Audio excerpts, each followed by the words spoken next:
माझं नाम नदीम अंसारी आहे. मी हडसरमध्ये रहतो. पण आहात कुठे मूळचे? आप रहने किधर से हो? प्रॉपर किधर से हो? मैं उत्तर प्रदेश यूपी उत्तर प्रदेश. आणि पुण्यात कधीपासून राहताय? 20 साल हो. मराठी येते की नाही बोलायला? जास्ती नाही येणार, थोडा थोडा बोलतो जास्त. 20 वर्षापासून राहतात मुलांनी, आता यायला पाहिजे इतके दिवस. आयला पाहिजे मगर इतना वो नहीं सीखा. आता सीखना अभी क्या मजबूरी है, सीखना पड़ेगा अभी. आता आता कसं करणार? मग तुम्हाला मराठी येत नाहीये, रिक्षा चालवायचं असेल तुम्हाला आता मराठी शिकावंच लागेल.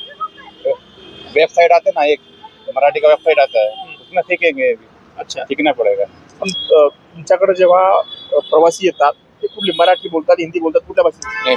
पैसेंजर हिंदी बोलता तो इसको हिंदी में भी बोलता है, पैसेंजर मराठी बोलता तो मराठी में भी बोलते हैं. ओके. लेकिन आप मराठी कैसे सीखोगे? अभी तो बड़ी वेबसाइट आता दिक्कत है होगी ना. ना. दिक्कत आप अगर बोल रहे हो कि 20 साल से आप यहाँ पे है, 20 साल में अगर आप नहीं सीख पाए तो आप कैसे सीखोगे? अभी सीखना पड़ेगा, मजबूरी है क्या. मजबूरी है. हाँ, सीखना.